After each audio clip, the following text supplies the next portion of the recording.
Bom dia a todos, feliz sábado. Vocês viram que, vocês pensavam que o Oséias era um bom cantor, né? Mas descobriram o segredo dele. Vocês viram de onde vem a inspiração do Oséias para ser um bom cantor? Que lindo, viu? Muito obrigado a vocês por essa belíssima mensagem. Estou muito feliz de estar aqui mais uma vez essa semana. Vocês sabem que essa semana é uma semana interessante para nós aqui da igreja, porque estamos nos preparando para um grande movimento de evangelização no ano que vem. Então, com um ano de antecedência, nós estamos fazendo algumas reuniões aqui e tal, e se programando para o ano que vem. Certo, pastor Barroso? Muito bem. E nós tivemos essa semana algumas reuniões com o pessoal da TV, da Esperança TV, e também com pastores e com a igreja, e hoje vamos ter outras, a fim de já lançar as bases para o próximo ano. Portanto, a mensagem de hoje será um tipo de uma capacitação. Vai ser um sermão, mas em forma de como se fosse um seminário de capacitação. Na verdade, nós vamos falar sobre Jonas. Mas antes de entrar nesse tema maravilhoso, eu queria dizer da minha alegria em reencontrar o pastor Eduardo. Tudo bem, pastor Eduardo? A família aqui. O pastor Eduardo, que fez a oração aqui, é o nosso secretário na divisão sul-americana. Ele também foi o coordenador, a pessoa que coordenou a gravação daquele DVD A Última Esperança, que nós gravamos em Israel, na Turquia, na Grécia, em Roma e aqui também nos Estados Unidos. Então a gente tem uma história aí, não só disso, mas de antes e também depois. Estou muito feliz de tê-lo aqui, pastor. Obrigado a você e sua família. E a minha surpresa foi grande de ver aqui um casal de amigos que para nós é mais do que amigos. É o pastor Magdiel Pérez e a sua querida esposa Susan. O pastor Magdiel Pérez já foi apresentado aqui, obviamente. Ele é o assistente da presidência da Associação Geral. Ele foi nosso secretário antes do pastor Eduardo, lá na divisão sul-americana. E a Susan foi e é minha professora de espanhol. Sabia ou não? Não sabiam, né? Claro. É verdade, minha professora de espanhol. Eu estava gravando esse último DVD e durante a gravação eu falei uma palavra e aí eu pensei, acho que falei errado. Aí parei a gravação, liguei para a Susan. Susan, ela falou, não, está errada a palavra. Aí tive que cambiar. Aí, graças, Susan. Muitas graças. E estão acompanhados de um casal também de parentes, que é meu xará em português, tocayo em espanhol, tocayo, como dizem os irmãos argentinos. O pastor Luiz e sua esposa Susana. Ele está aposentado, jubilado agora, mas foi diretor associado de educação da nossa igreja a nível mundial. Louvado seja Deus por isso. Temos outros pastores, outros amigos aqui, que já foram devidamente apresentados. E louvado seja Deus por essa oportunidade linda que temos nessa manhã. Muito bem. Quem esteve aqui ontem à noite? Ontem à noite. Levanta a mão. Foi uma bênção, né? Foi uma bênção ontem à noite. E estamos seguros que essa manhã vamos ter outra bênção. Depois do meu tema, nós teremos um batismo, hein? Temos um batismo que pode ser mais de um, pode ser dois, pode ser três, mas um está garantido. Ok, vamos abrir a Bíblia Sagrada, irmãos, no livro de Jonas, por favor. Livro do profeta Jonas. Esse é um livro que vocês já leram muitas vezes, eu também já li muitas vezes, e todas as vezes que lemos esse livro, nós nos impressionamos ainda mais. Enquanto estamos abrindo a Bíblia, eu quero cumprimentar os internautas e dizer que, apesar de que o tema de hoje também é em formato de seminário, eu tenho certeza que vai ser também importante para cada internauta. Jonas, capítulo 1, versos 1, 2 e 3. Veio a palavra do Senhor a Jonas, filho de Amitai, dizendo: Dispõe-te ou levanta-te, vai para a grande cidade de Nínive e clama contra ela, porque a sua malícia subiu até mim.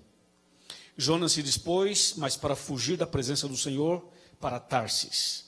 e tendo descido a Jope, achou um navio que ia para Tarsis. Pagou, pois, sua passagem e embarcou nele para ir com eles para Tarsis, para longe da presença do Senhor. Até aqui. Irmãos queridos, amigos internautas, convidados especiais, nós temos que fazer algumas perguntas nesse tema. Uma das perguntas é: dá para fugir de Deus? Não dá para fugir de Deus.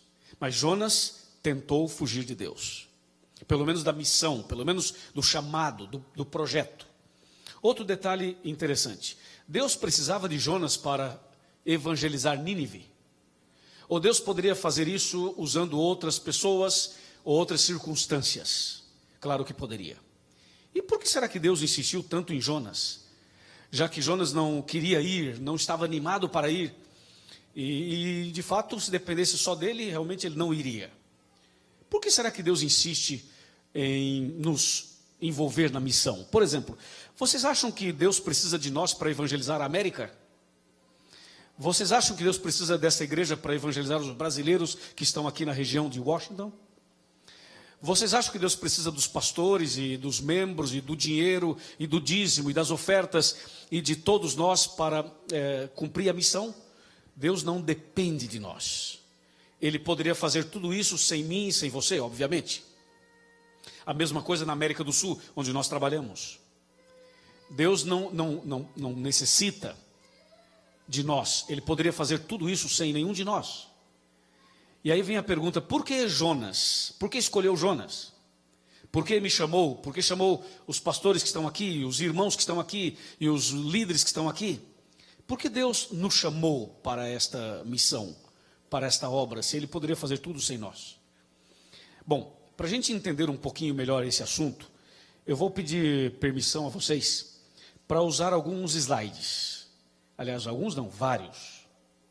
Porque o que eu tenho a dizer é tão importante que eu preciso mostrar algumas coisas para vocês. Pode ser? Vamos testar o meu aparelho. Eu acho que ele vai funcionar. Funcionou. Alguém já foi a esse lugar? Levanta a mão. Me convida da próxima vez, porque eu não fui ainda. Eu pergunto, vocês acham fácil ou difícil evangelizar essa cidade? Extremamente difícil.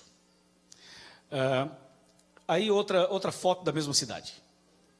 Como a gente pode penetrar esse lugar? Como a gente pode falar de Jesus, de esperança nesse lugar? Humanamente falando, é impossível. E vocês conhecem esse lugar? É fácil ou é difícil? Extremamente difícil. Como vamos fazer um trabalho nesse lugar e falar de Jesus e de esperança? Humanamente falando, é muito difícil. Eu diria impossível. O que vocês acham desse lugar? É outro desafio extremo, profundo, difícil demais. Humanamente falando, é impossível. E o que dizer desse daí? Aqui tem muitos que são paulistas ou paulistanos ou que moraram por lá. É um desafio muito grande. E o que dizer desse lugar?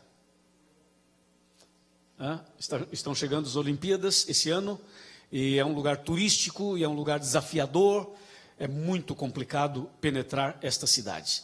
O que vocês acham desse lugar? É outro desafio, não é? Estamos na capital desse país. É uma região extremamente difícil.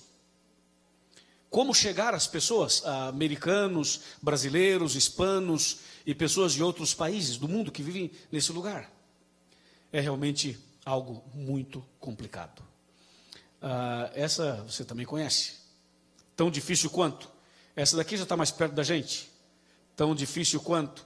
Ou seja, estamos vivendo em um período em que a história de Nínive se repete. Os desafios de Nínive são vistos hoje nestas cidades que eu mencionei e em outras cidades que a gente não mencionou aqui. Mas em cada uma dessas cidades, as pessoas têm problemas em comum. É ou não é verdade? Essa foto, ou essa imagem, diz muito disso.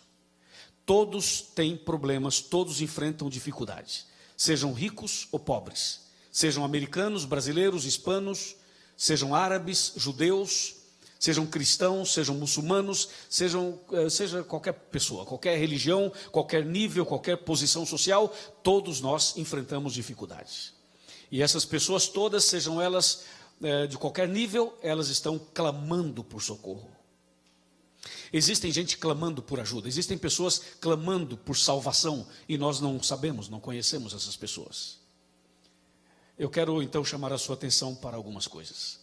Aí nós temos uma imagem das ruínas da Nínive dos tempos de Jonas. Aqui nós temos uma outra imagem da Nínive moderna. Aqui nós temos uma outra foto que mostra a Nínive moderna. Isso não é tão interessante, o mais interessante é isso aqui. Aqui começam algumas frases que eu queria que os internautas, queria que os irmãos aqui, os pastores, todos nós, prestássemos bastante atenção. Essa frase, você vê a fonte de onde nós tiramos a frase. A orgulhosa Nínive é um emblema constante de orgulho terreno nas profecias do Velho Testamento. De que trata o livro de Jonas? Qual é o conteúdo desse livro? 4 frases. Não é somente de um grande peixe, que é mencionado quantas vezes? 4 vezes. 4 vezes. Também não se trata apenas de uma grande cidade, mencionada 8 vezes. Nem de um profeta desobediente, mencionado 18 vezes. Na verdade, o livro de Jonas trata de Deus. De um Deus que é mencionado, olha lá, 36 vezes. Um Deus misericordioso que tem uma missão de salvar o homem da maldição do pecado. Então você já vamos desmistificar o livro de Jonas. O personagem central de Jonas não é o peixe, não é Jonas, não é o barco, não são os marinheiros. O personagem central do livro de Jonas é Deus. Mencionado 36 vezes. Vejam algumas informações mais. Qual era o plano de Deus exatamente? Uma pergunta, era salvar a grande cidade ou salvar Jonas? E aí? Vamos conversar? Vamos conversar. O que vocês acham? Qual era o plano de Deus? Salvar Nínive ou salvar o profeta Jonas? Os dois. Agora vamos lá. O pastor Davi Barroso está nos convidando para uma programação missionária o ano que vem, durante esse ano inteiro e o ano que vem. Eu pergunto, qual é o plano de Deus? Salvar os brasileiros que moram aqui ou salvar a nós mesmos? Os dois. Os dois. Portanto, se envolver na pregação do Evangelho é uma bênção para quem se envolve, para quem faz esse trabalho e para quem recebe a mensagem. Vejam mais, são frases importantes. A cidade de Nínive, vamos pensar um pouco nela. No livro de Jonas, ela é chamada 4 vezes, qual o termo que é usado? Grande cidade. Ela foi fundada por Nimrod, bisneto de Noé, conforme diz o livro de Gênesis. Ela tinha aproximadamente 95 quilômetros de extensão, e aí vem uma surpresa para muita gente. Muitas pessoas acham que Nínive tinha 120 mil habitantes, porque a Bíblia fala em 120 mil. Só que a Bíblia fala 120 mil que não discernia entre a mão direita e a mão esquerda. 120 mil eram crianças. A população de Nínive era de aproximadamente 600 mil pessoas. Era uma metrópole, uma megalópole para aquele tempo. E se você analisar as cidades do Brasil, poucas são as cidades que têm esse número de habitantes ou mais do que isso. Não são muitas não, são poucas.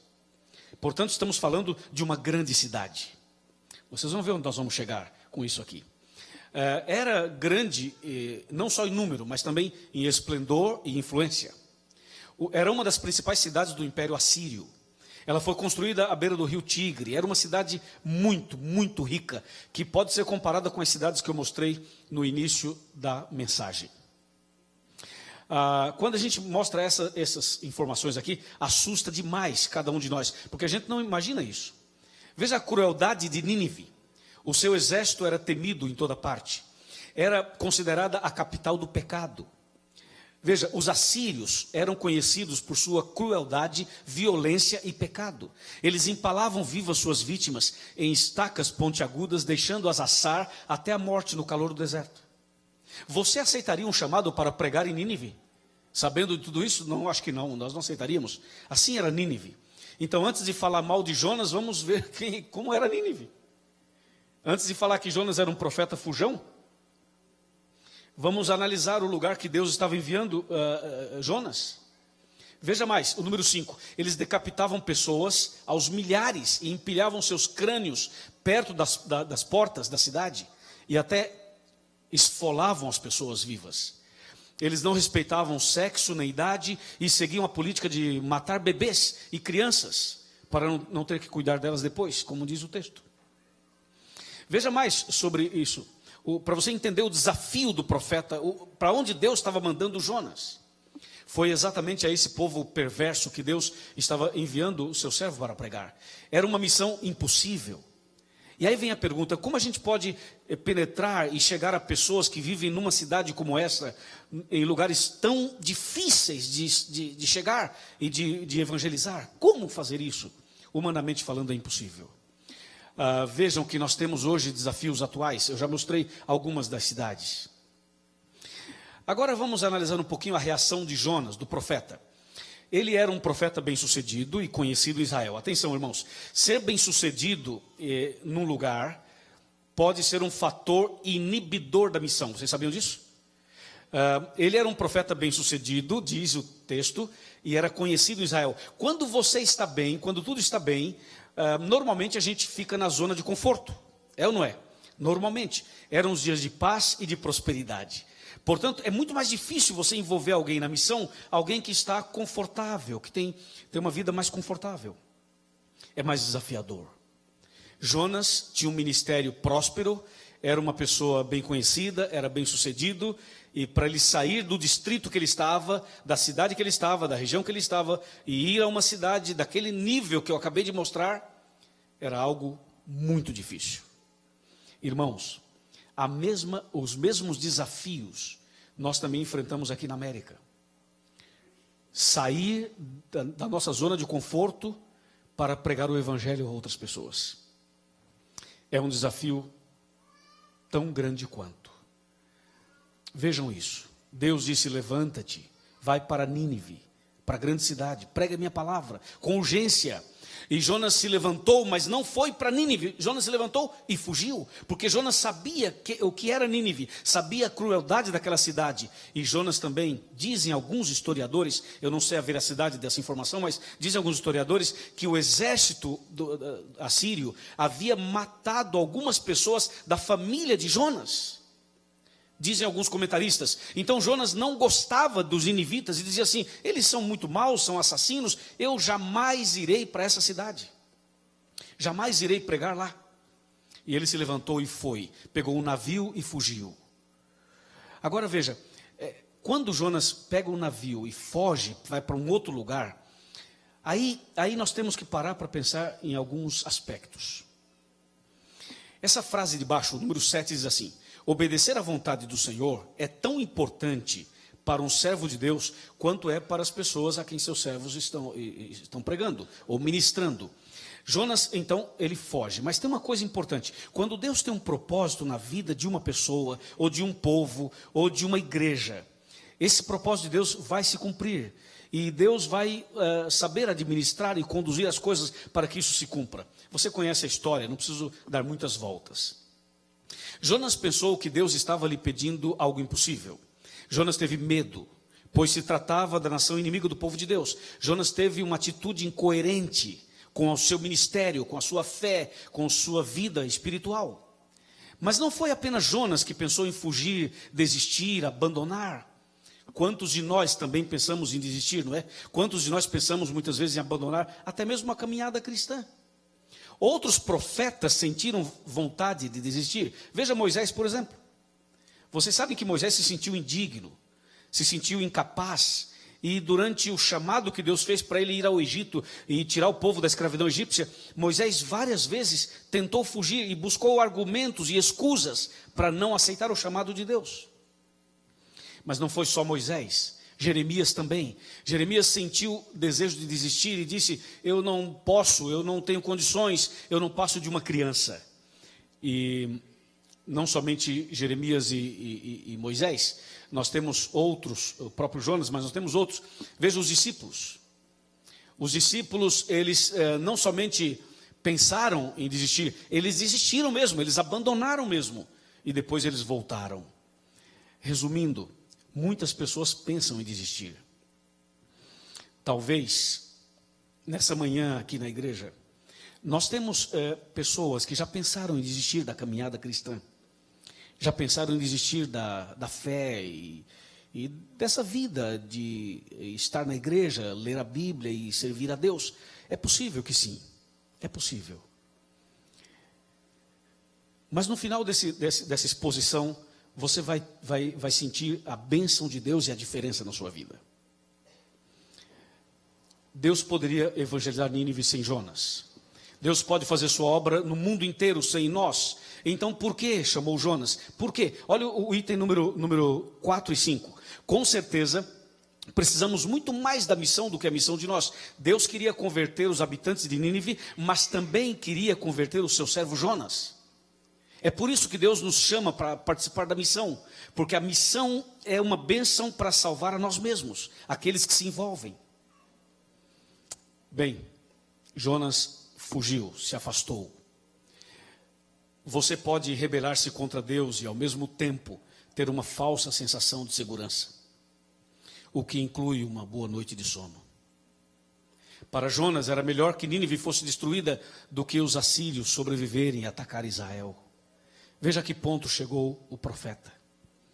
Deus não estava mais falando com seu profeta, com seu servo, por meio de sua palavra, porque a palavra de Deus já não estava fazendo efeito na vida de Jonas.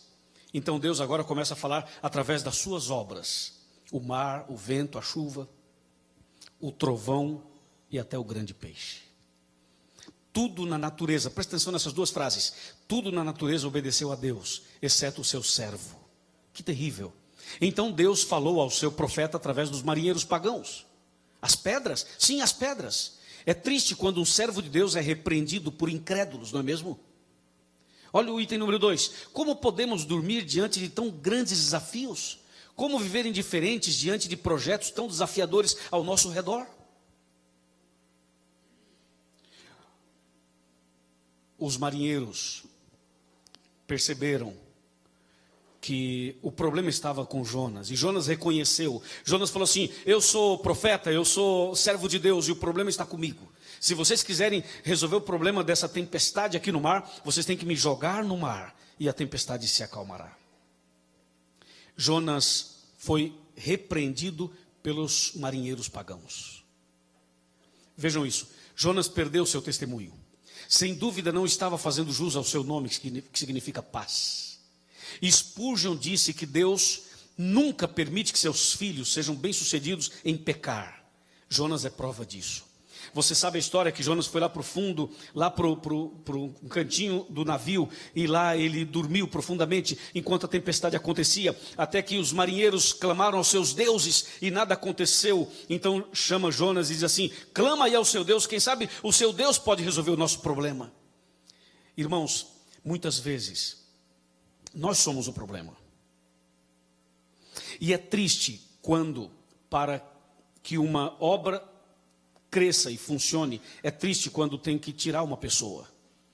Muitas vezes uma pessoa tem que ser removida de um lugar para um outro lugar. Muitas vezes até mesmo o pastor tem que ser removido de um lugar para outro, para que a coisa possa funcionar.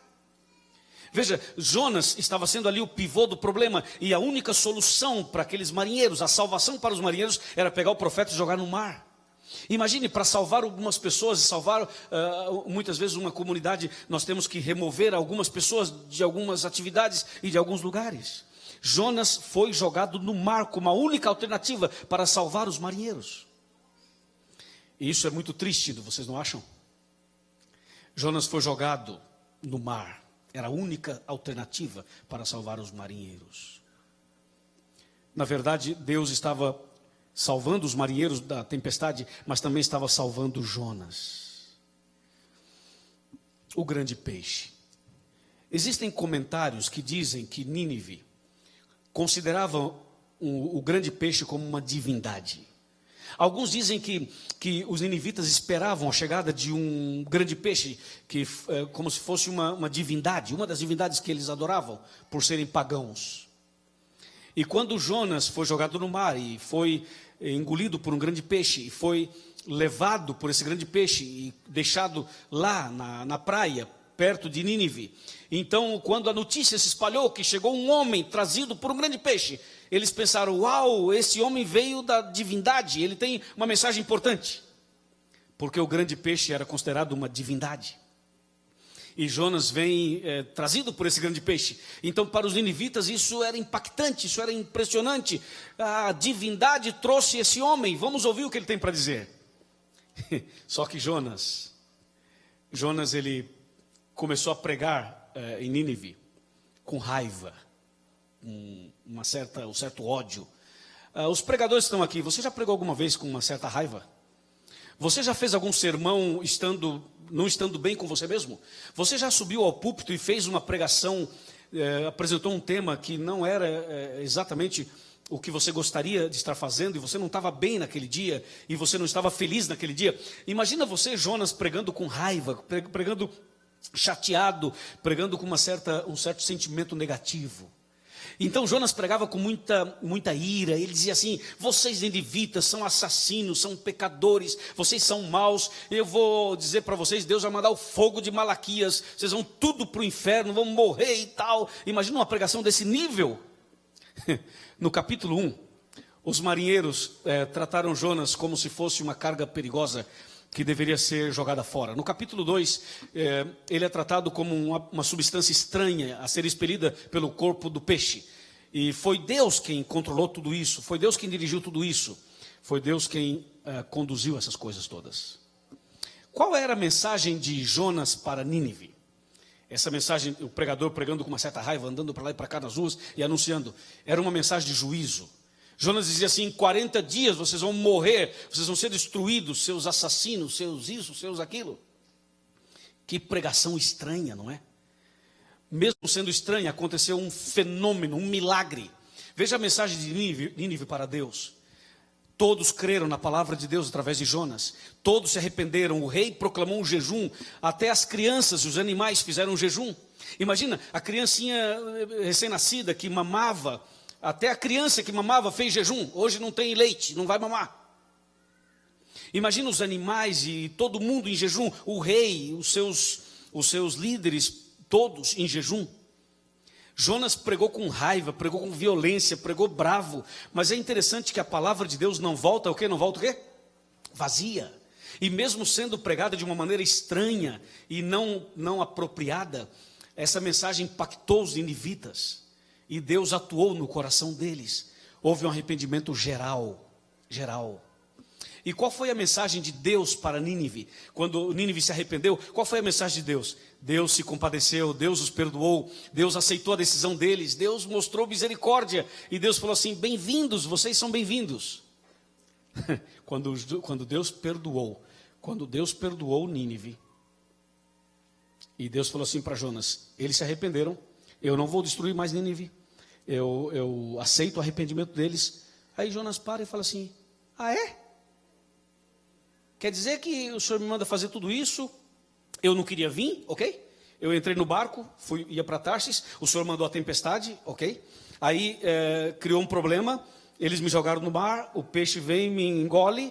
Aí eu não quero vir, prego contra a minha vontade. O senhor sabe, eu fiz tudo isso aqui, fiz pregações aqui. Agora o senhor diz que não vai destruir mais. Como fica a minha cara? E o meu ministério? E a minha reputação? E agora? Senhor, assim não dá. Se o Senhor não vai destruir mais Nínive, então destrua a mim. Eu quero morrer, me mata. Esse profeta era meio doido, né? Mas veja que quando Deus se compadeceu de Nínive, Jonas não gostou. Jonas não gostou do arrependimento deles e da salvação deles. Mas Deus os perdoou, aceitou o arrependimento deles, aceitou a decisão deles. Eu fiz questão de mostrar tudo isso assim, passo a passo, para a gente ter uma ideia do que era Nínive, uma ideia do que aconteceu de maneira um pouco mais detalhada. Agora, gente, pensemos um pouco.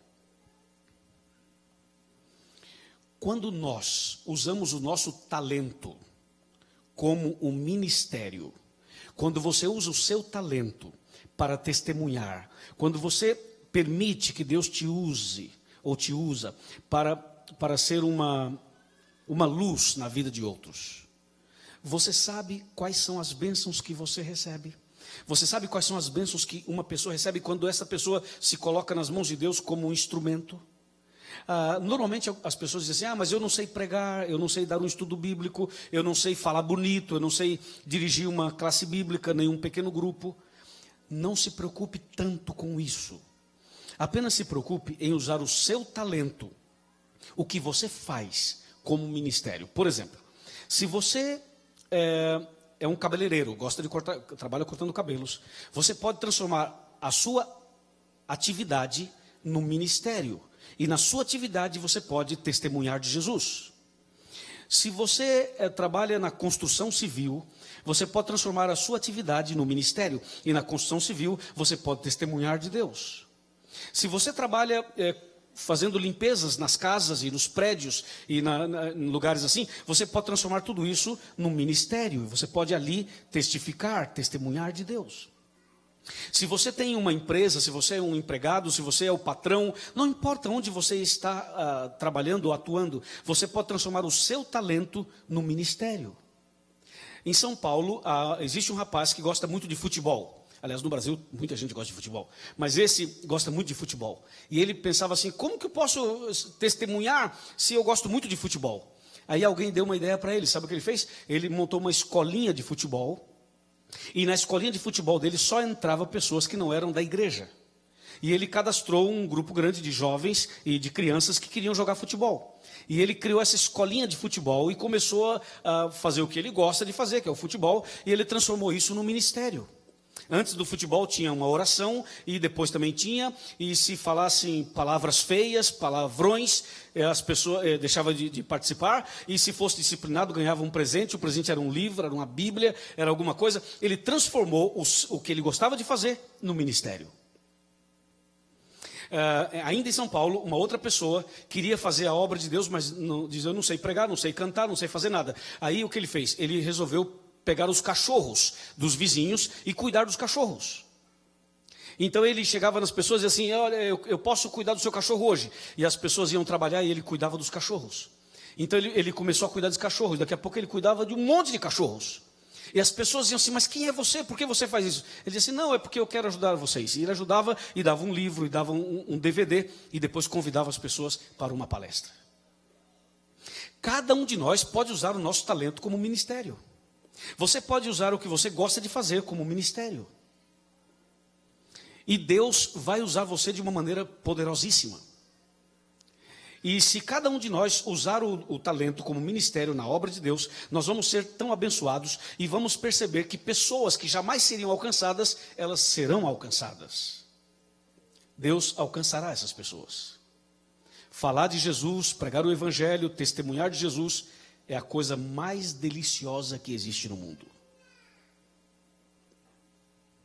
Eu quero mostrar para vocês alguns testemunhos.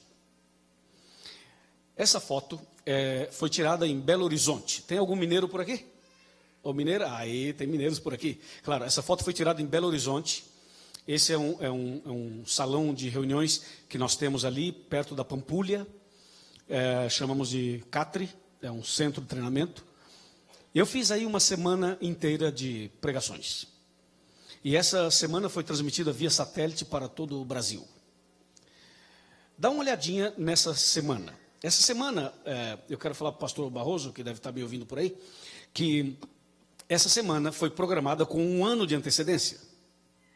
Como aqui estamos programando com 1 ano de antecedência, de antecipação. E o que vocês estão vendo aí é a semana principal. Aquela que vai acontecer aqui de 11 a 18 de março. Mas para acontecer uma semana como essa, você tem que se preparar pelo menos durante 1 ano. Para ter uma boa colheita, um bom resultado. E assim aconteceu em Belo Horizonte, o que está sendo programado para acontecer aqui. Vejam só, o foco daquela semana foi a Bíblia. E o foco aqui também será a Bíblia, claro. Vejam só, são adolescentes, são crianças e são adultos, todos com foco na Bíblia. Eu queria informar que essas fotos foram tiradas sem que as pessoas soubessem. Eu pedi para um fotógrafo tirar essas fotos de maneira bem discreta. E essas pessoas não sabiam que estavam sendo fotografadas. Portanto, essas fotos são bem reais. Elas retratam exatamente o que estava acontecendo naquele momento. Vejam as garotas atentas na Bíblia, na palavra de Deus. continuam atentas aos textos, à mensagem. A Bíblia aberta, as pessoas lendo e recebendo a palavra de Deus. Nós sentamos com elas durante um ano, a igreja fez o trabalho, cada um usou o seu talento como ministério e chegou a semana então da colheita. Quando você fala de Jesus para alguém, quando você testemunha de Jesus para alguém, quando você abre a Bíblia para alguém, quando você fala de Deus para alguém, acontece um fenômeno, acontece um milagre. Por exemplo, o que é que faz alguém levantar a mão quando se faz um chamado? Essas pessoas levantaram as mãos. Deixa eu mostrar uma outra foto, mas assim, veja, essa foto é muito significativa. O que é que leva uma pessoa, numa reunião evangelística, a levantar a sua mão, por exemplo? Por que ela faz isso? Ela faz isso porque alguma coisa aconteceu no seu coração. Alguma coisa aconteceu dentro do seu coração, por isso ela levanta a mão. O levantar da mão é uma ação exterior que revela o que aconteceu no interior daquela pessoa. Vejam, todas as vezes que eu pregava, eu perguntava: você aceita isso? Você crê nisso? Levante a mão. E as pessoas levantavam as mãos. Olhem para essas duas garotas. Esse adesivo que elas têm na roupa significa que eram convidadas especiais. Convidadas especiais. E na mão dela tem um cartão. Esse cartão diz: eu quero, é isso que eu quero. Eu quero Jesus, eu quero servir a Deus. E elas então se levantaram e levantaram também a mão. Vejam bem esse rapaz. Eu queria que a partir dessa foto vocês conseguissem tentar ler o que está passando na mente dessas pessoas. Esse rapaz, você pode perceber, ele está numa atenção incrível. A atenção dele está total naquilo que está sendo falado. Você consegue ver o Espírito Santo trabalhando na mente dele? Você consegue ver Deus atuando na vida desse rapaz? O que será que ele está pensando? O que será que ele está sentindo? Por que essa atenção toda? Vejam essa garota, ela se levantou, mas ela está concentrada. Ela está comendo o Evangelho. Ela está comendo a palavra de Deus. Essa senhora, jovens e também adultos, vejam a reação dessa moça. Ela está encantada, vejam os olhos arregalados, vejam o sorriso, veja como ela está impressionada com a palavra de Deus. Tem muita gente que está buscando a palavra de Deus nas Nínives modernas. Agora eu pergunto, o que é que faz alguém se emocionar e chorar diante de um tema bíblico, por exemplo? Por que uma pessoa chora? Claro, existem várias razões, mas imagine que aí está Deus atuando na vida dela. De alguma maneira Deus atuou na vida dela. Olha essa foto. A cruz está na orelha.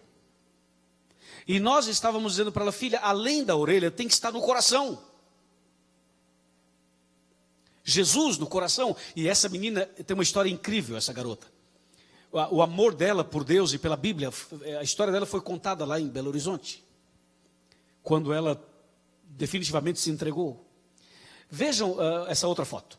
Vejam essa outra. Essa é uma boa mineirinha, olhando, meio desconfiada, mas está ali, ouvindo a palavra de Deus. Veja esse rapaz, ele está decidido, ele se levantou.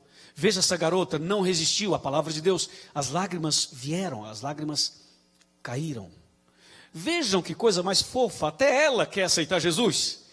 A palavra de Deus mexe com todo mundo, inclusive com ela.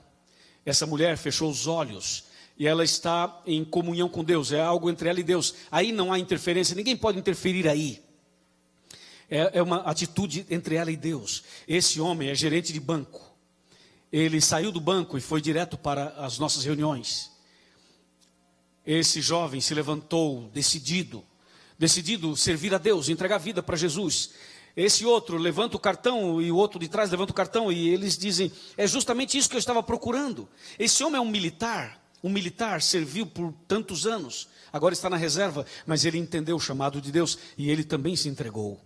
Esse outro jovem também abriu o coração e aceitou Jesus. Esse homem, ele é um empresário muito conhecido em Belo Horizonte, e ele foi ali, tomou sua decisão e se entregou também. Essa daí está segurando o queixo, está impressionada, tem que segurar o queixo quando ouviu Jesus, ouviu a palavra de Deus. Esse outro está sem piscar, está concentradíssimo. Esse senhor também foi alcançado por Deus e sua palavra. Você consegue ver uma lagriminha discreta caindo do olho direito dessa garota? Veja, a palavra de Deus mexeu com ela, mexeu com essa também. A palavra de Deus tocou o coração dessa outra. Sim, há poder na palavra de Deus para alcançar ninivitas, para alcançar brasileiros, americanos e todo tipo de gente. Vejam essa outra garota, a decisão dela, esse jovem, vocês viram quantos jovens estão entregando, tomando decisões? Tudo isso é decisão, ou são decisões. Essa está com o rosto todo molhado, de tanto que ela se emocionou. Veja a segurança dessa mulher, ela está olhando, parece estar olhando para o céu, não é? Mas não está, está olhando para a mensagem, ouvindo atentamente a palavra de Deus. E essa daí, essa está de boca aberta. Veja, a Bíblia deixou essa menina com a boca aberta, ela está comendo a palavra de Deus. Essa está segura, levantou, está segura, quer servir a Deus. Essa está impressionada. Diz, gente, eu procurei isso por tanto tempo e agora achei. Sim, ela achou. Ela encontrou Jesus, ela achou a palavra de Deus. Ela foi alcançada.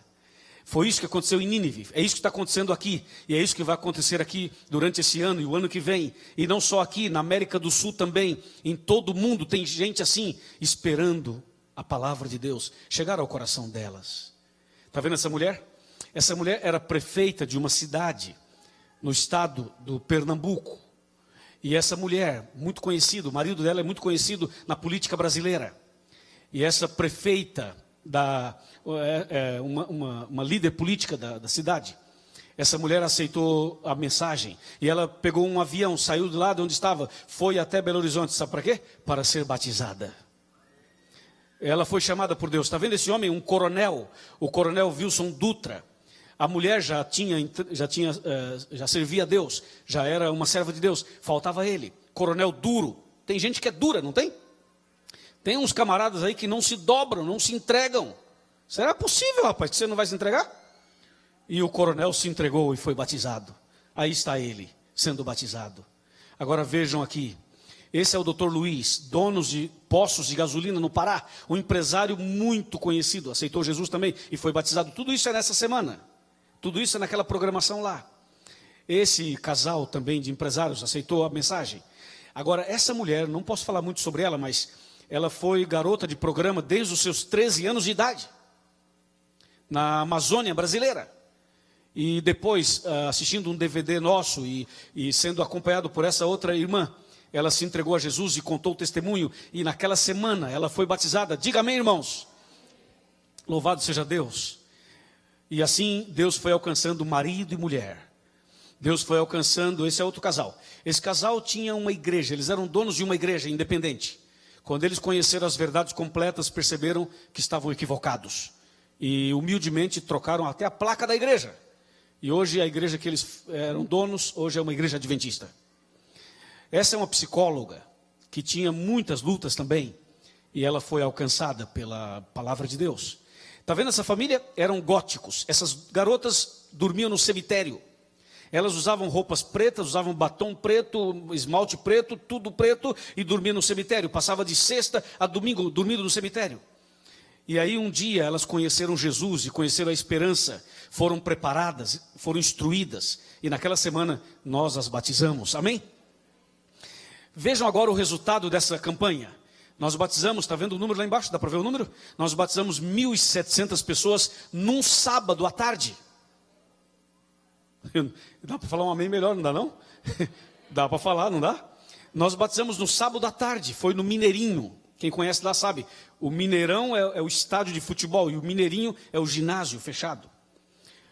Tudo isso que vocês estão vendo, esses tanques aí, são tanques de batismos. Não cabe tudo numa foto só, a gente tirou várias fotos de ângulos diferentes. Aquele povo de azul lá são os batizandos. Veja mais uma foto aí. Claro, não é fruto de uma semana só, entende? Foi um programa de um ano inteiro. E aí uma semana de colheita. Portanto, o que estamos falando aqui hoje é que nós temos um ano inteiro pela frente para preparar tudo. Preparar as pessoas e vai chegar a hora da colheita. A hora da colheita, a colheita de pessoas para o reino de Deus.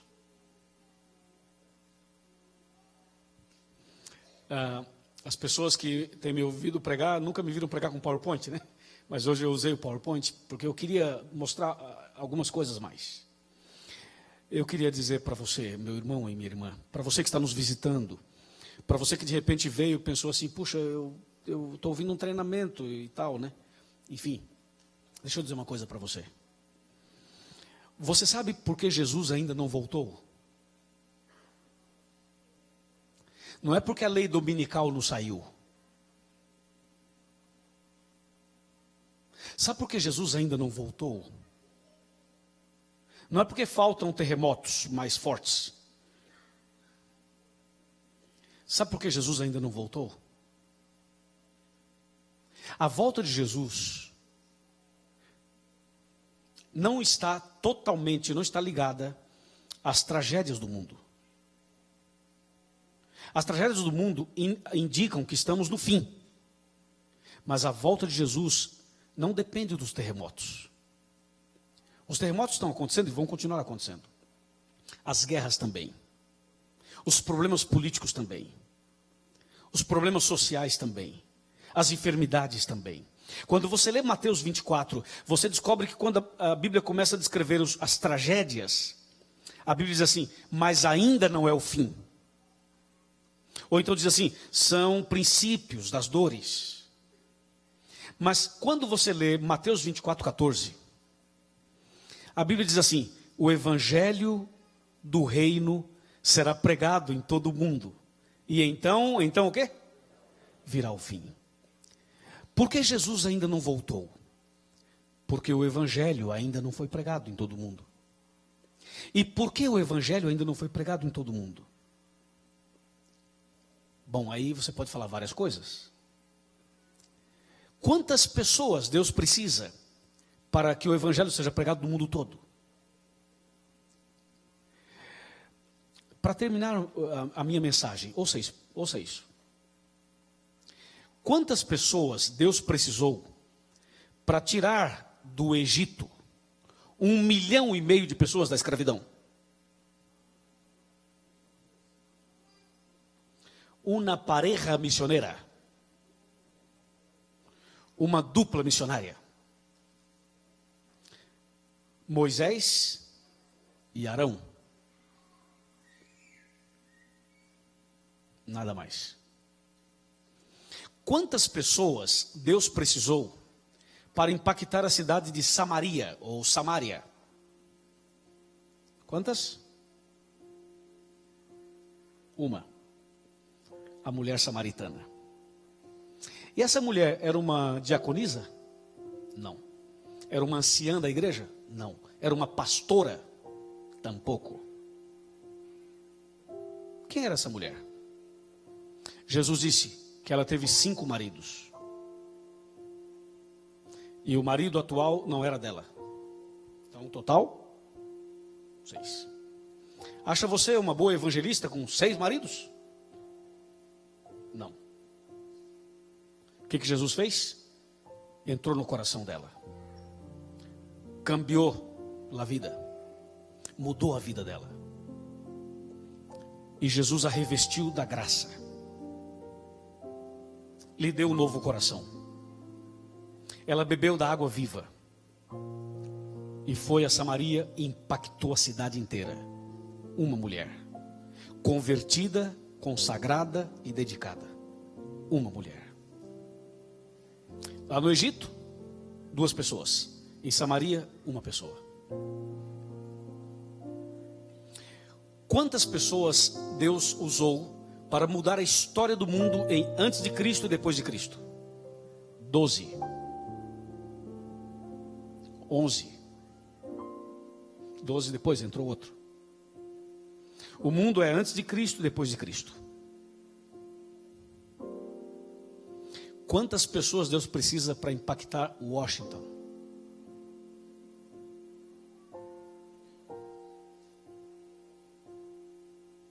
Quantas pessoas Deus precisa para impactar Washington?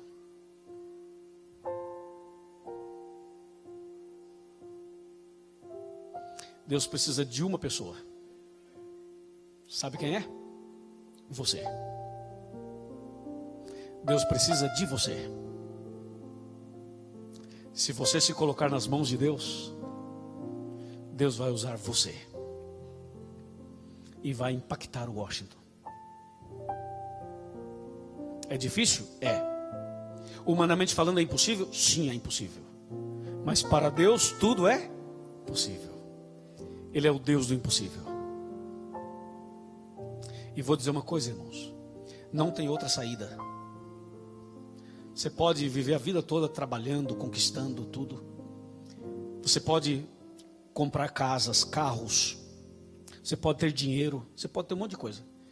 Isso tudo vai ficar aí. Quando você nasceu, você não trouxe nada. Você nasceu, você não trouxe nada, não tinha nada. Absolutamente. Nem roupa você tinha. Você não sabia andar, não sabia falar, não sabia comer. Você não sabia nada, você nasceu. Aí você vai passar a vida inteira lutando, trabalhando, buscando, correndo para cima e para baixo, acordando de madrugada, dormindo tarde, gastando sua saúde, correndo para lá e para cá como um louco. E quando a morte chegar, você não vai levar nada. Do jeito que você veio, você vai voltar. Aí vem a pergunta: e a salvação? Que é o mais importante. Muitas vezes nós deixamos em último lugar, quando sobrar tempo. Eu quero desafiar você, meu irmão, e você, meu convidado, você que é membro desta igreja, e você que não é membro dessa igreja, e você que é internauta, eu quero convocar você, para você usar o seu talento, o que você gosta de fazer, como seu ministério. Se cada um de nós usar os nossos talentos como ministério, cada um fazendo a sua parte, eu tenho certeza absoluta que Deus vai impactar essa região. E Deus manda pessoas para cá que você e eu não imaginamos, hein? Você e eu não imaginamos. Foi o que aconteceu com o Paulo. O Paulo, sábado passado, eu fiz uma pergunta bem simples. Perguntei assim: alguém aqui quer ser batizado? E uns 4 ou 5 levantaram a mão. Um deles era o Paulo.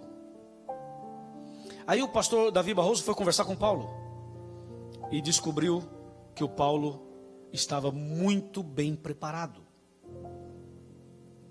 Ele já leu de tudo que você imaginar que essa igreja tem, livros e Bíblia e tudo isso, ele já leu um monte de coisas. E o Paulo disse assim: eu estou preparado. E está preparado. E nós fizemos um contato com ele, conversamos com ele. E o Paulo disse assim: eu quero ser batizado. O Paulo quando é neto de japonês é o quê? É sansei? Sansei? Ok. Deve ser. Hã? Ou Nisei? Nisei, deve ser Nisei. A gente tira dúvida com ele já já. Eu quero pedir ao pastor Davi Barroso e ao Paulo que entrem, por favor.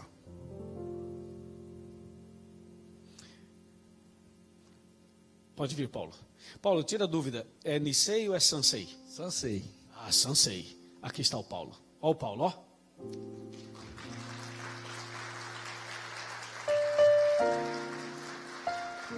Veja a alegria do Paulo. Sua família está assistindo, será? Acredito que sim, eu mandei os e-mails para o pessoal. Bom, se estiverem assistindo, está aqui o Paulo. Obrigado por estarem assistindo. A história do Paulo eu não vou contar agora. E ele até falou: pastor, não conta muito não. Mas a história dele não é uma história, é um testemunho. É um milagre. Alguém aqui já leu o livro O Grande Conflito? Quem já leu o livro O Grande Conflito mais de uma vez? Inteirinho, o grossão, aquele grossão. Ele já leu mais de uma vez. O Desejado de Todas as Nações, quem já leu? Ele já leu mais de uma vez. E aí eu poderia ficar falando um monte de livro. Mas o mais importante é a Bíblia. Quando eu falo mais importante, é no destaque que eu quero dar aqui. Porque estamos num programa evangelístico. A Bíblia Sagrada. Já fizemos a profissão de fé com ele separadamente. Listo? Listo. Pastor, eu queria entrar aí. Eu posso entrar aí, pastor? Cabe nós três? Cabe? Eu vou entrar ali também. Eu prometi para um amigo que eu entraria no batistério. E eu vou entrar porque eu prometi para ele que eu entraria. Mas enquanto isso, eu queria chamar os familiares do Paulo que estão aqui. Os familiares do Paulo, para que venham aqui, por favor. E eu vou pedir a a licença e a ajuda do senhor, pode ser? O senhor pode segurar para mim esse aqui, por gentileza? E também já vou tirar o sapato aqui e já fica tudo mais fácil. Por favor, o senhor poderia fazer a gentileza de guardar ali?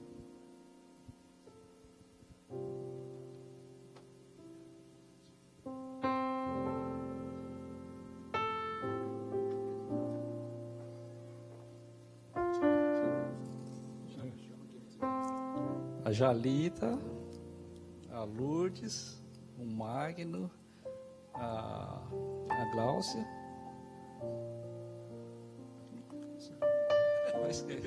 Todo mundo.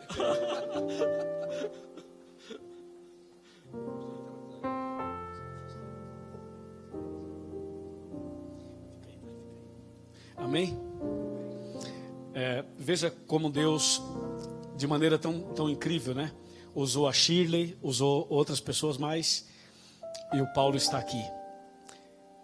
Ele é de um bairro bem conhecido em São Paulo, que é a região da Liberdade, ali onde tem bastante orientais.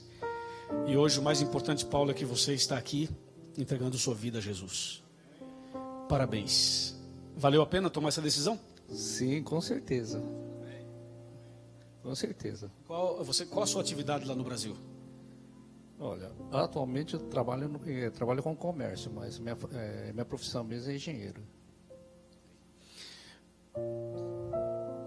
Deus te abençoe. Querido Paulo, diante da sua querida família, diante da sua família espiritual que está aqui sentada, e diante de Deus, você está entregando o coração a Jesus. E conforme sua linda decisão, para o perdão dos seus pecados, para começar uma vida nova com Jesus hoje, pastor Davi Barroso e eu, como ministros do Evangelho, seguindo a ordem do Senhor Jesus, o batizamos com muita honra, em nome do Pai, do Filho e do Espírito Santo. Amém.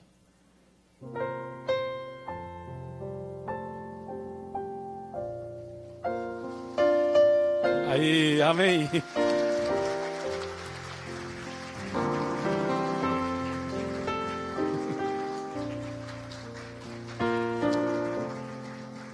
Deus seja louvado.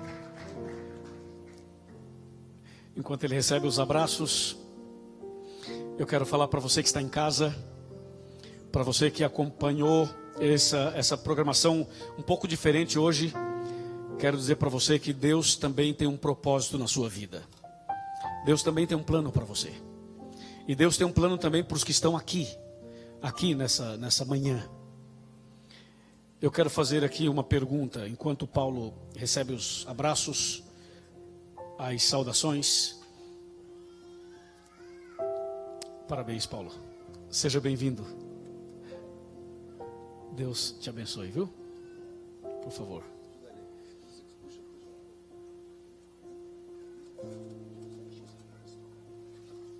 Ok. Enquanto o pastor Barroso e o Paulo saem, eu quero fazer uma pergunta. Quantos de vocês concordam que nós precisamos usar nossos talentos como ministério para ajudar na pregação do Evangelho, para que Jesus volte logo? Levanta a mão. Levanta a mão. Concorda com isso? Quantos concordam? Levanta a mão. Levanta com mais segurança, mais firmeza. Amém. Nós todos concordamos. Bom, uma coisa é concordar. Agora, Oséias, vou fazer outra pergunta. Quantos de vocês querem dizer assim: Senhor Deus, me ajude a usar meus talentos como um ministério? Quantos querem fazer essa oração e pedir para Deus que ajude? Amém, amém. Eu acho que essa foi a decisão mais importante que nós estamos tomando em relação à missão nessa semana e nesse dia. Agora eu vou fazer uma outra pergunta. Tem alguém aqui que ainda não foi batizado por imersão na igreja adventista e diz assim: Pastor Luiz, ore por mim, porque eu gostaria de me preparar e de ser batizado em breve? Levanta a mão. Levanta a mão. Você que gostaria de ser batizado em breve, levanta a mão. Amém, amém. Estou vendo algumas mãos levantadas. Eu quero pedir a vocês que levantaram a mão que, por favor, se coloquem em pé, por gentileza. Coloquem-se em pé, por favor. Você que gostaria de ser batizado em breve, em algum momento, quando você estiver preparado. Eu estou muito feliz de ver meu amigo Fred ali, em pé. E também alguns juvenis aí estão também em pé. Eu queria pedir, Fred, para você vir orar comigo aqui. Você pode vir aqui. Venha com a irmã Vilma também. Por favor, com a sua esposa. Tem mais alguém aqui que diz assim: pastor, ora por mim. Eu quero me preparar também para ser batizado um dia, para ser batizado em breve. Se tiver mais alguém aí, assim, levante a mão, por favor. Talvez tenhamos mais alguém aí, eu imagino que sim. Mas não se sinta constrangido, apenas levante a mão e nós vamos orar por você. Pode vir pelo meio mesmo, pode vir pelo meio, não há problema. Pode vir pelo meio. Vocês são de casa, nós somos já de casa. Pode vir aqui perto do Oséias. Qual o seu nome? Esse é o Christopher, claro, aqui está. E aqui está o Lucas, grande Lucas. Parabéns, Lucas, parabéns, Christopher. E aqui nós temos o Lucas também, temos dois Lucas, o Christopher e o meu amigo Fred também.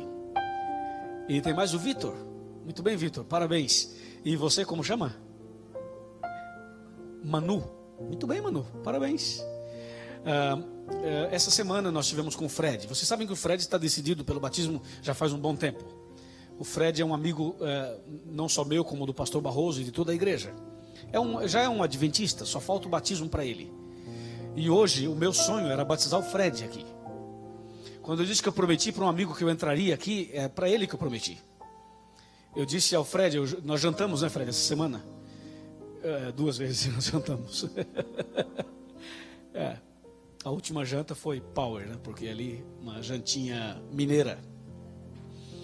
Mas eu disse ao meu amigo Fred, ele sabe o carinho que eu tenho por ele. Eu disse: Fred, mesmo que você não batize sábado, eu vou entrar no batistério. Eu vou terminar meu sermão dentro do batistério. Não foi isso que eu disse a você, Fred? E aqui eu estou, exatamente como a gente havia dito. Eu sei que o Fred está se preparando. Tem alguns detalhes que ele está se preparando. Mas se o Fred decidir entrar aqui agora, ele está pronto. Ele está preparado. Se ele falar assim: pastor, eu quero entrar aí agora, eu batizo o Fred, sem nenhum problema. Mas eu respeito a sua atitude, Fred, de se preparar melhor. A gente respeita. E Deus conhece o futuro melhor do que a gente. Não é verdade? Deus sabe todas as coisas. Por isso eu estou muito feliz com o Juvenis e com o Fred aqui essa manhã. Nós vamos orar por vocês. E eu quero pedir aos irmãos uma coisa. Tem alguém na família de vocês que ainda não aceitou a Jesus ou se afastou de Jesus e nós precisamos orar por alguém da sua casa? Tem alguém assim? Na sua família? Na minha família tem. Se tiver alguém na sua família, levante a mão. O que vocês acham de orarmos por essas pessoas? Vamos orar por elas? Então coloque-se em pé representando essa pessoa. Vamos orar por ela. Vamos orar por ela. E eu vou pedir ao Oséias que me ajude. Por favor, Oséias. Você vai, como sempre, encerrar o meu sermão. E depois do Oséias aí vamos orar.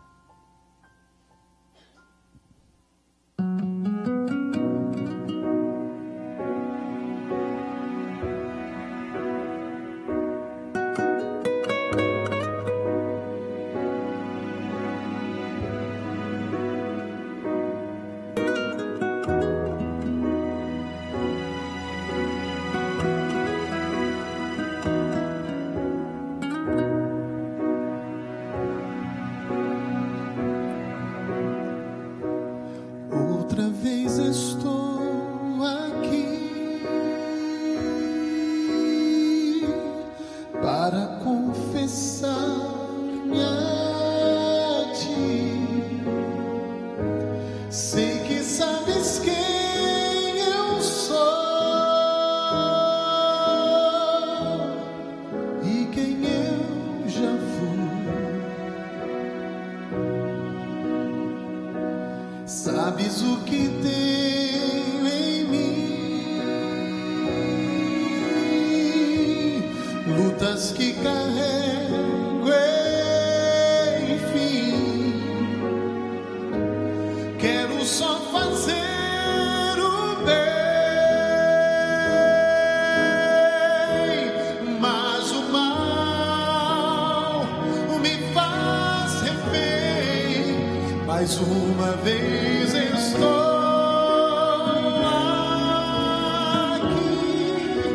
entrego-me em tuas mãos,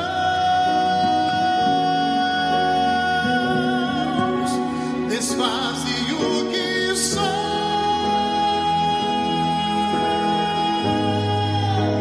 refaze outra vez,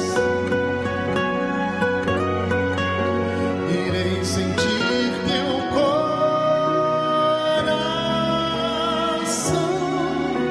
pulsando junto ao meu,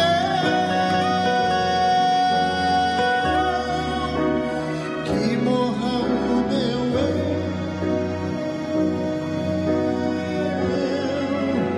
reviva Cristo em mim. Que bênção. Nada que eu fizer por ti, tudo que eu tentar cumprir, toda a lei que eu seguir, não me salvará.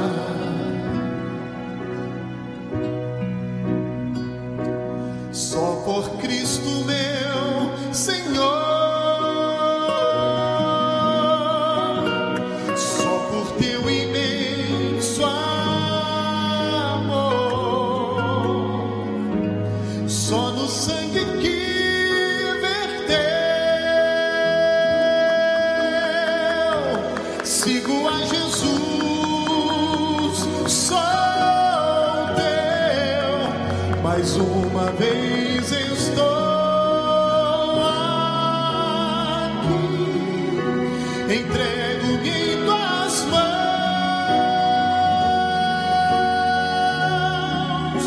desfaze o que sou,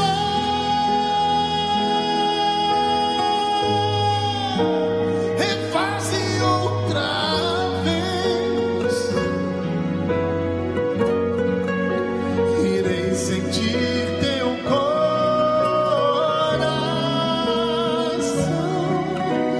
pulsando junto ao meu, que morra o meu eu,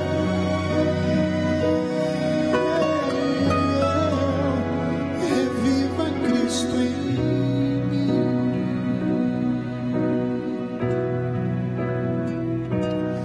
Outra vez estou aqui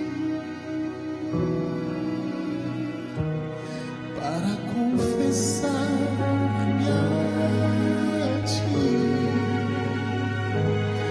e que morra o meu eu, reviva Cristo em mim. Amém. Nós íamos terminar agora, mas eu quero pedir a vocês mais alguns minutinhos, pode ser, né? Eu vou pedir que vocês... vamos orar agora, para ter uma oração, e depois eu vou pedir que vocês se assentem, porque durante a música, o Fred decidiu ser batizado.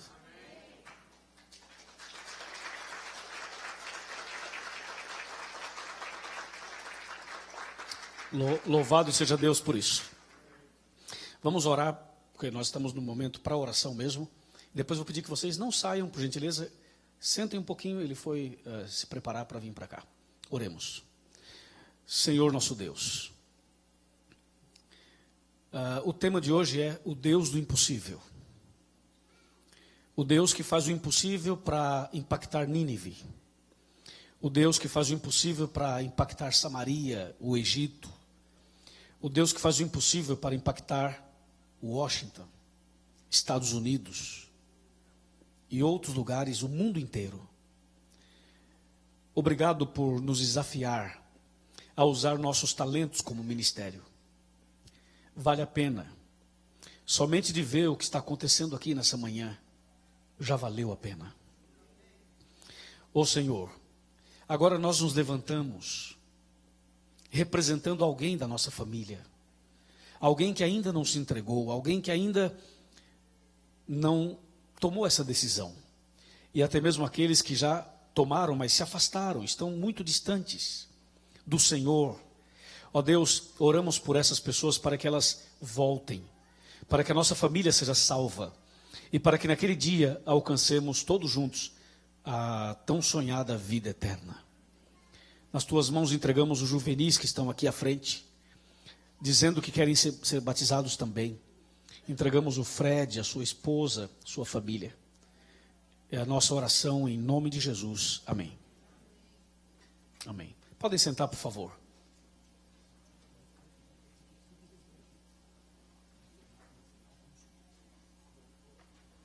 Irmãos, eu acho que todo mundo está emocionado, né?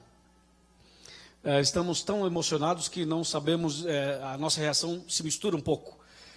Porque eu sei que, quantos aqui estavam orando pelo Fred já? Quantos estavam orando pelo Fred? Olha aí, né? Muitas pessoas estavam orando pelo Fred. Alguns que mesmo que não estavam orando, mas conhecem o Fred, são amigos dele, e aqui da igreja, né? É uma pessoa muito querida, a família toda muito querida. E eu tenho uma gratidão a ele e à esposa, porque quando a minha filha veio estudar aqui nos Estados Unidos, ela fez o último ano do high school aqui no Shenandoah, e teve uma noite que a minha esposa e a minha filha precisavam dormir aqui em Washington, e a gente não sabia onde, e o Fred e a esposa acolheram minha esposa e a minha filha na casa deles. Então eu não conhecia até aquela ocasião, porque eu não estava junto. E aí a gente começou a fazer esses contatos e tudo. E vocês sabem que essa é a segunda ou a terceira vez que eu venho aqui para batizar o Fred. Acho que a segunda oficialmente e uma terceira extraoficial. Então a gente tem essa amizade, a amizade com ele, com a esposa e tudo. E essa igreja toda tem esse carinho por ele, também pela família. E então esse foi está sendo um momento muito precioso. Nós não falamos para ele essa semana que nós queríamos que fosse algo natural dele, não fosse algo forçado, né? Fosse uma coisa natural. Ok? Ok.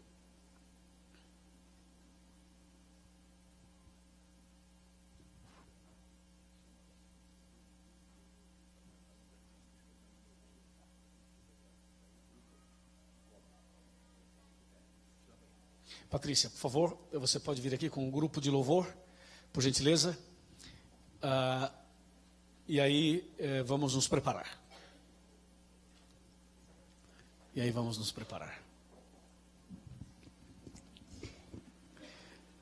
Vamos pedir que o grupo venha, todo o pessoal que canta aí no grupo, que venha, por favor, para a gente ter esse momento de adoração ao nosso Deus. Momento de louvor e adoração ao nosso Deus.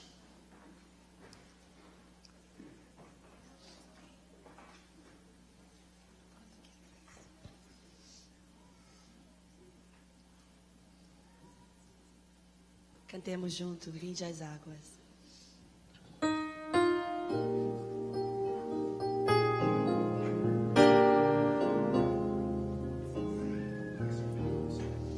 Todos vós que tendes sede, vinde às águas. E quem já se sente perdido, vinde tomar e beber.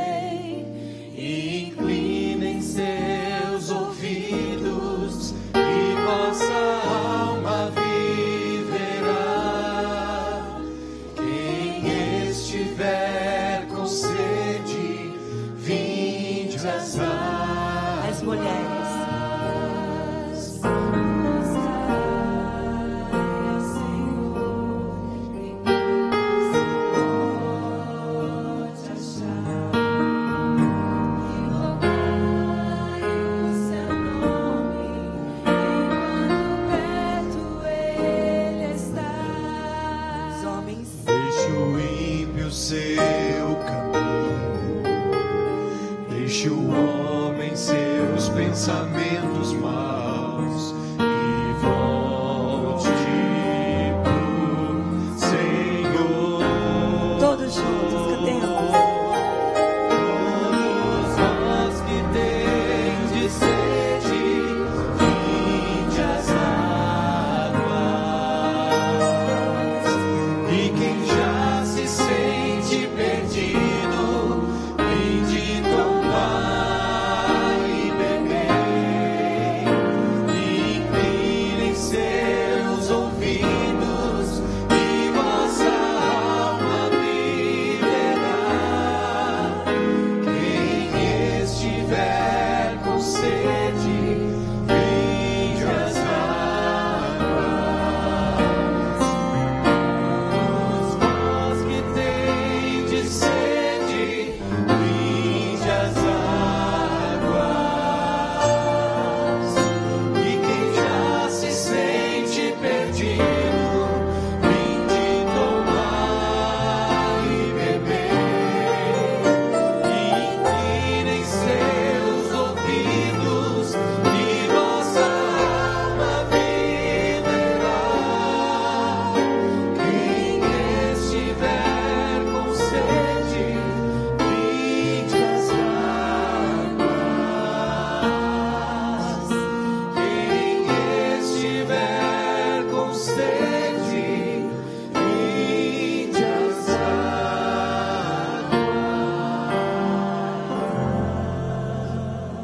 águas. Amém. Que linda música. Obrigado ao pode chamar de grupo, né? Ao grupo. Muito obrigado ao grupo por essa linda mensagem, essa linda música. Aqui está o Fred. Quem está feliz, diga amém. A família, tem mais alguém da família aqui? A família Moraes, né, irmã? Está por aqui? Tem mais alguém da família Moraes? Venham aqui à frente, venham aqui de perto assistir. Quem aqui orou pelo Fred? Venham aqui à frente. Os que oraram pelo Fred, venham aqui à frente.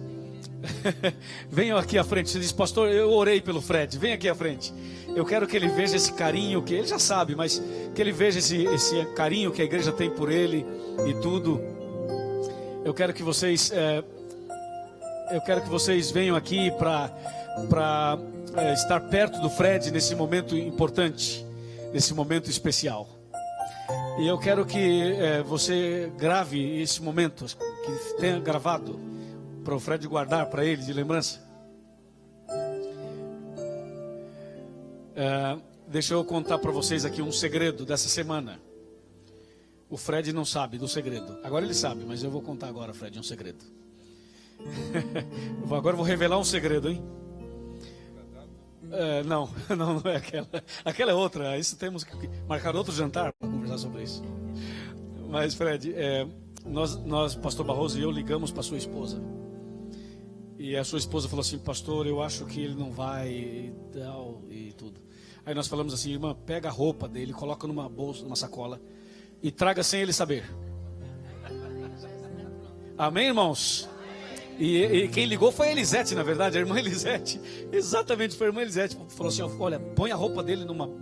Nós fizemos uma comissão lá em casa, né, irmã? Para acertar isso. E o Fred não sabia, disse, leva a roupa. Como? Quando ela ligou, já está pronta. Claro, ela já estava, né? Já estava no coração dela. Fred, você é um amigo nosso, do pastor Barroso, e agora meu amigo também. Muito obrigado por você estar aqui. Deus te abençoe muito. Estamos todos emocionados com a sua atitude de fé. Tenha certeza que o que você fez não foi em vão, não será em vão. Tenha certeza que você vai ser mais feliz ainda. Acredite que você está se preparando para encontrar sua mãezinha querida. Sua mãezinha que está descansando. E você vai poder reencontrá-la e abraçá-la e viver com ela para sempre. E não só com ela, mas com todos nós que aqui estamos. Por isso, querido Fred, assim como nós estamos, depois a gente segura na mão, faz todo o procedimento. Mas, querido Fred, olhando para o seu rosto, eu quero dizer que o seu Deus é o nosso Deus. A sua esperança é a nossa esperança. E a sua certeza é a nossa certeza. E conforme sua decisão, sua profissão de fé, conforme seu amor por Jesus e sua entrega total, para o perdão dos seus pecados, diante da sua esposa e da sua filha, e diante dos seus familiares e amigos, diante de Deus e diante do pastor Barroso e também junto comigo, eu e ele levantamos as mãos agora, e como ministros do Evangelho, mas como amigos, seus amigos, nós temos a honra em batizá-lo, e o faremos em nome do Pai, do Filho e do Espírito Santo. Amém.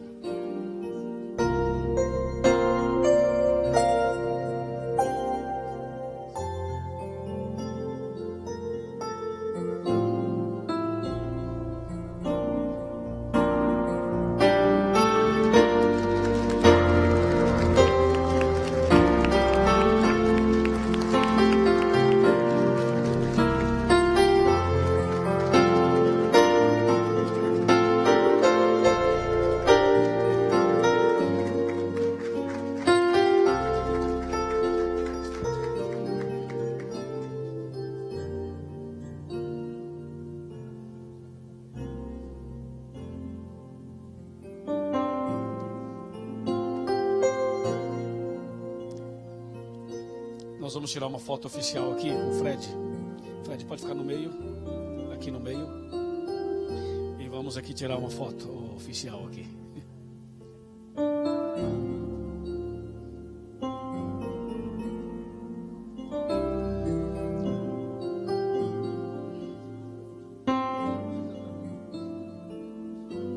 Irmãos, louvado seja Deus por tudo isso. Irmã, como está o seu coração? Batendo a mil. Tá batendo muito forte. A filha, como está o coração? Também. Claro, todos os amigos aqui, familiares. Quem quiser passar por aqui, pode passar.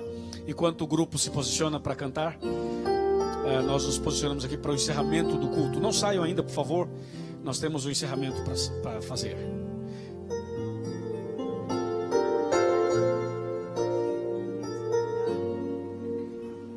Queremos convidar os irmãos a cantarem a música que cantamos hoje.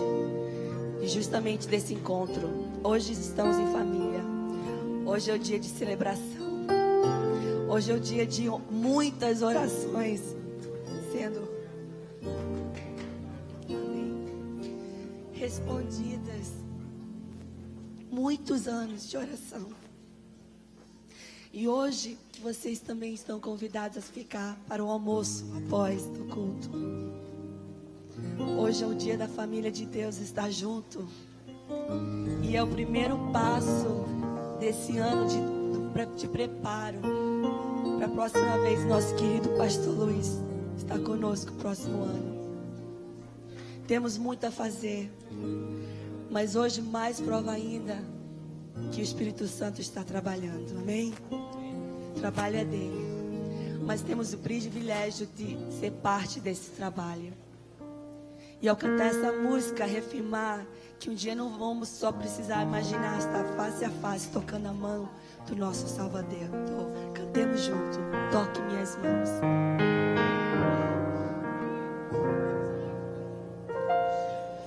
O som de uma voz comparado ao trovão, o mundo na palma da mão,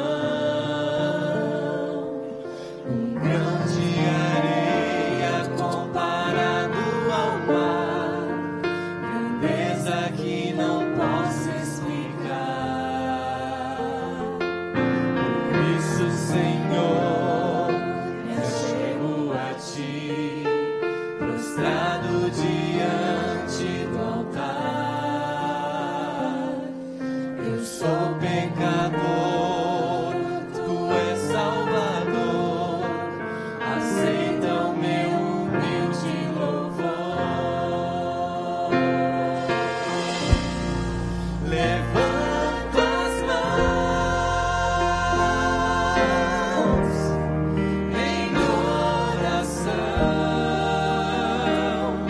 pra alcançar Teu trono, ó Pai.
Vamos orar.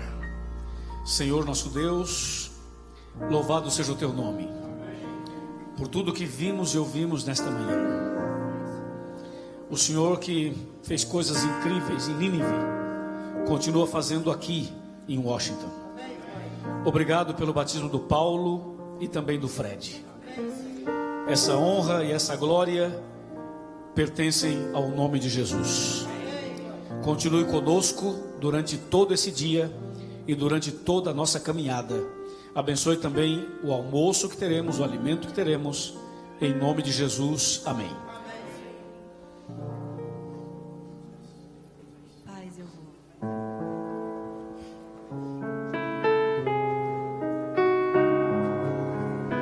Estou em paz porque estou com meu Jesus.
Tenham todos um feliz sábado e todos estão convidados para ficar para o nosso almoço nessa direção. Feliz sábado, Deus te abençoe.